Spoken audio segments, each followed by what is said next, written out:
So apparently Dave Filoni's in line for the top position at Lucasfilm. Now I'm not a fan of Disney. I'm not a fan of Disney's Star Wars. I want it to fail basically.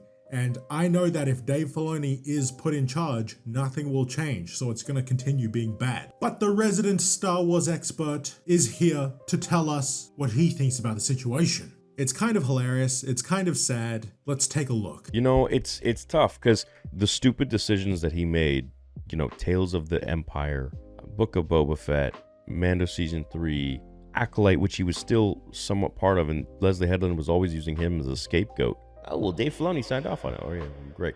And all the other projects that I, like, thrown out of my head. Kenobi, I mean, how do you get to a point where you have the most important characters that give it $90 million, and then you give Andor, you know, $300 million a season, you know, 2 seasons of it? Bonkers. Doesn't make sense. So, you know, and the ending of Ahsoka Season 1, I thought the last few episodes were just not good at all. Like, you build us up to a decent place, and then you just drop the ball and make it boring. See, he's correct that Dave Filoni has done a lot of bad stuff, but the reasons he doesn't like Tales of the Empire is because there wasn't a lot of Darth Vader. Not because of the actual writing for each individual episode, and how boring it was overall.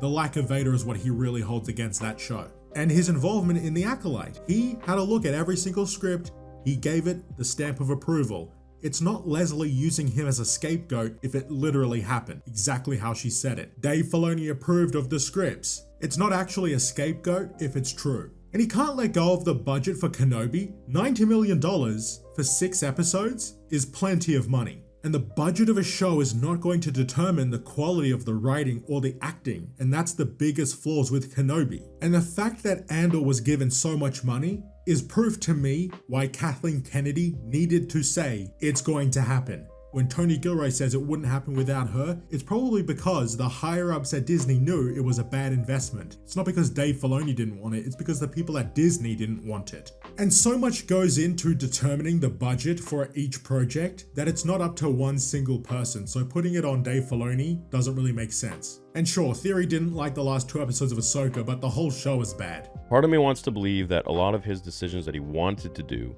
would have been really amazing decisions. But Kathleen Kennedy was saying no to all of this crap because she felt she knew best or she wanted something different. The other part of me says, okay, no, this is now Dave Filoni. This is how he operates, and he's been given all of this power to kind of do what he wants. And he's just kind of like a people pleaser.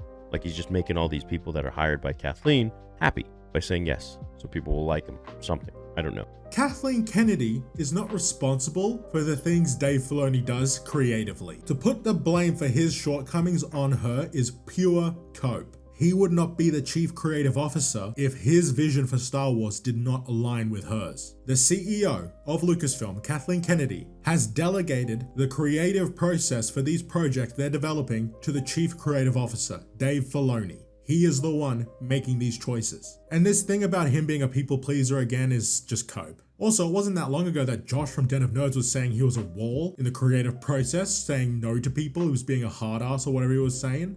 You can't be both. You can't be a people pleaser and someone who says no to people. And the reality of the situation is Dave Filoni is neither of those things. I have no idea what his stance is, and I haven't quite figured it out.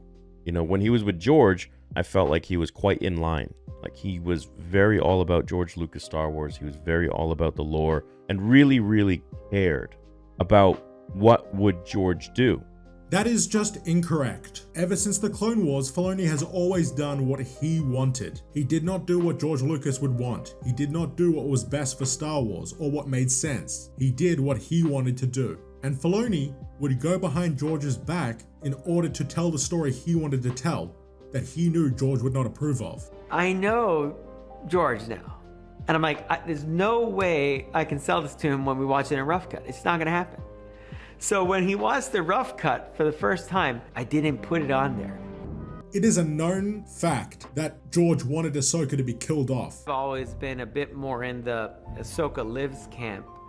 And George has been very full on in the Ahsoka dies camp. I think I've said that before, if not revelation for you. And Filoni did not do it because he doesn't actually care what George wanted. Whereas now I feel like he's kind of taken it and turned it into his own thing. And isn't really too concerned with what George would think anymore, more so just focused on how he would operate the story, how he would carry the story, what he would do with these new characters, these new Disney characters like Sabine. So in my opinion, I don't really know where I stand with Dave Filoni, because it's like we've gotten some really great projects from him. We've gotten some really not great projects from him. Dave Filoni always wanted to do what he wanted with Star Wars and make it the way he wanted it to be. He never cared about George Lucas' Star Wars, which is the original 6 films and the expanded universe. When asked if G and C levels formed separate and independent canon, Chi responded by stating that both were part of a single canon. There is one overall continuity. Parallel universe suggests that each universe can go in separate directions, which really isn't the case with regard to the EU. The EU is bound by what is seen in the most current version of the films and by directives from George Lucas. And you have Matthew Stover saying this. I had a long talk with Mr. Lucas out at Skywalker Ranch about Revenge of the Sith, and I asked him a lot of questions. We spent a lot of time talking about Jedi and how he wanted the book to feel and stuff like that. And in those days there was none of this kind of canon wars stuff that came about later on. Right. It was all canon. Everything published was canon. And so I thought, well, the reason they hired me to write Revenge of the Sith was because of Shatterpoint. They thought I might have the right, be able to strike the tone they were looking for. And so I thought, well, I've already written 2 books in the EU. Why not draw on the EU to kind of expand and inform the context of the story? And after George Lucas sold Star Wars to Disney, what did he consider the original saga, his version of Star Wars? The original saga was about the father, the children, and the grandchildren. And that's not a secret to anybody. It's even in the novels and everything. But and there's plenty of other evidence to show that George considered the EU part of his saga. That is, George Lucas' Star Wars. We kind of start the Clone War in one episode, we end it in the next episode, but we never actually see the war. And so by doing the animated series, it was a great opportunity to fill in some of the blanks in the middle where you get to deal with the adventures of the war. There's plenty of evidence showing that he was very involved with the creative process of the expanded universe. It doesn't matter what out of context or misinterpreted quote you want to bring up. At the end of the day, it's a part of his saga, and Dave Filoni never cared. And how was he able to retcon the EU with the Clone Wars? Well, let's just take a look at this clip again. I know George now. And I'm like, there's no way I can sell this to him when we watch it in rough cut. It's not going to happen. So when he watched the rough cut for the first time, I didn't put it on there.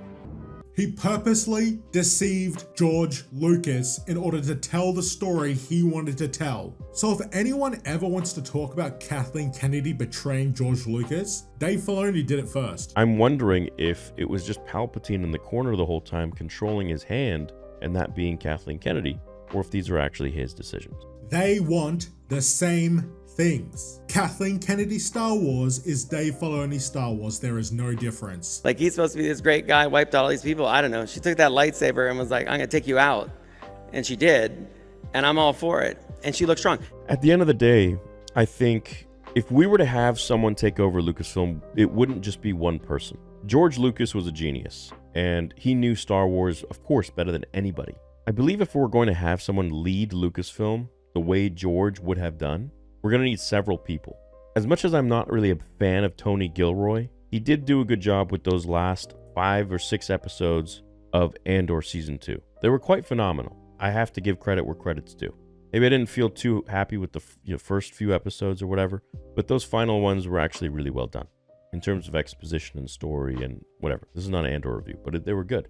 So I feel like he has at least something, and he knows how to write a script or direct. And then if you have, the lore masters around him to kind of make sure that he stays within the confines of George and what he would have wanted, then great.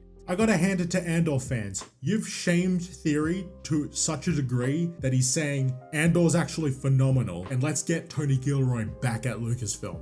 What the fuck? And I don't doubt for a second that the reason he's doing this is to get those people off his back, because the shaming clearly has an effect on him. If he didn't care what they thought, he would not have reviewed it. And it's not respectable to be forced into doing that, to go back on your opinion just because people were harassing you. Fuck those people. And fuck your opinion on the show because it's clearly not coming from a genuine place, you coward.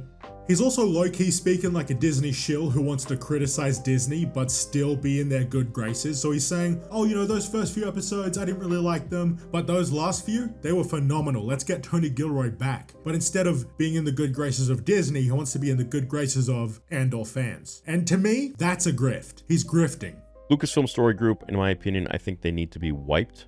I think we need a new Lucasfilm Story Group because most of the people in Lucasfilm Story Group today are just Disney hires.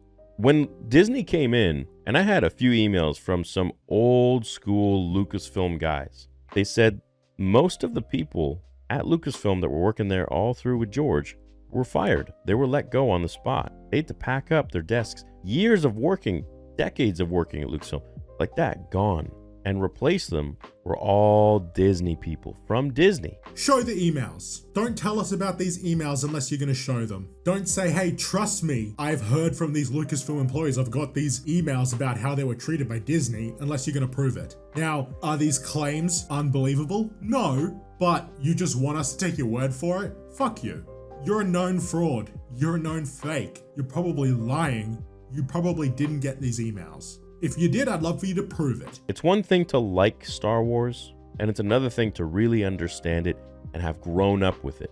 This guy, I love this. He's thinking about himself here. I grew up with Star Wars and I really know it. Sure you do, buddy. I imagine George wouldn't comment on the EU books because that's not what he, made. He doesn't care. He doesn't care about them.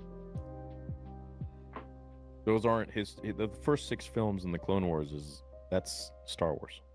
Everything outside of that is fun. He's said that many times. They've, the original saga was about the father, the children, and the grandchildren. And, that's not a secret to anybody. It's even in the novels and everything. But if you're to have someone take over Lucasfilm and run it the way George would kind of foresee things, this would be my list. Tony Gilroy. I can't believe I'm saying that shit. But look, it was good. Dave Filoni, because at the end of the day, regardless how we feel about Dave, he is the closest guy to George Lucas in terms of having learned from him, but we just need to keep him in line. Jon Favreau, because I think Jon is just a giant kid at the end of the day who is enamored with the original trilogy. Every time he touches something Star Wars, it just feels like this dude is just a kid who loves the first 3 films that ever came out, and he's just throwing what he can at the board with that in mind and building a story through that. And for that, I see the passion, I see the fun, and I see that childish magic that he puts into the stuff, except for Mando Season 3, which was complete. And I think that was because of Kathleen Kennedy, but I'm not sure. The next person we would need is Sam Witwer, who knows a lot about the lore. Beyond that, I would have Stuart Beattie, who, my God, if you guys read his magnificent script for Kenobi, holy shit. And beyond that, I'm sure there's a couple more people that we could add to it, but I think the main 3 that I could see would be Dave Filoni, Jon Favreau, and Sam Witwer. Sam Witwer to kind of corral everything, Dave for the creative, and Jon for the pure creative, and just having fun with it. I think those 3 guys would keep things in line pretty well, and then you put Tony Gilroy in the mix to give a real comprehensive writing and exposition and pacing and all that stuff for the projects that the boys do want to make. I think that would be okay. Here it is. Here's his dream team. Stuart fucking Beattie. Let go of that bullshit script. Everything wrong with the Kenobi show is present in the script, and it's even worse in the original version that he wrote. And Dave Filoni's nothing like George Lucas. He never was. Jon Favreau is the reason The Mandalorian Season 3 is shit. Sure, he may have been forced to bring Grogu back and undo the finale of Season 2, but he's the one who wrote the fucking scripts for Season 3. He wrote that shit. That god-awful fucking garbage. He did it. I genuinely believe that season 1 and 2 of The Mandalorian not being just as bad is a complete fluke. And Sam is just one of Filoni's lackeys at this point, spreading more misinformation about what the EU was and what real Star Wars is. He doesn't fucking know anything. Now, I am only saying this because I am under the impression that Kathleen Kennedy is forcing Dave's hand to make these stupid decisions when it comes to the films and shows and all that stuff that we've seen. Impossible to see. The future is. And nobody will know unless they're actually working there. If it is indeed Dave that's mucking these up on his own accord, then I don't know, dude. He's a mixed bag. You know, some of his stuff is great. Some of his stuff is just you're questioning, like, this was George's apprentice? What's going on? It's 2025 and people are still going on about Dave Filoni being George's apprentice. That is not true. That was never the case. That's just false information. And once again, Kathleen Kennedy and Dave Filoni want the same things. He loves the Force is female. He loves Rey Skywalker. He loves the sequels. Everything in Disney's Star Wars is him. He is Disney's Star Wars. It's all coming from him. Everything you see in the sequels, everything you see in all these bullshit shows, you could see the seeds of what Star Wars would become under Disney, in the Clone Wars, in Rebels, from Dave Filoni. It's all him. That's why he's the chief creative officer, because his vision of the story, his vision of the saga is the same as Kathleen Kennedy's. So I'm hoping that whoever does come on board, they're not just going to be a clone of Kathleen, but they're really going to focus on the heart of Star Wars and the true magic of Star Wars and what George wanted to tell, wanted to say, the story he wanted to create. For kids, for people, to inspire hope, to tell life lessons, and to make us all feel. At the end of the day, that's all what it's about. And the story of the Force and family and lightsabers. That's what it's about. The original 6 films are the story George wanted to tell. He did have plans for sequels in the 70s, but long before the prequels came out, he decided the prequels were the story he wanted to tell, and everything after the original trilogy, that was up to other people to write in the expanded universe. That's real Star Wars to me, and many others. Disney will continue being what it is. It's never really going to change, not just because of the people at Lucasfilm, but everyone in Hollywood. They're all the same. It doesn't matter who they hire. Real Star Wars lives on in the expanded universe. Thank you for watching. Like and subscribe, and I'll see you later.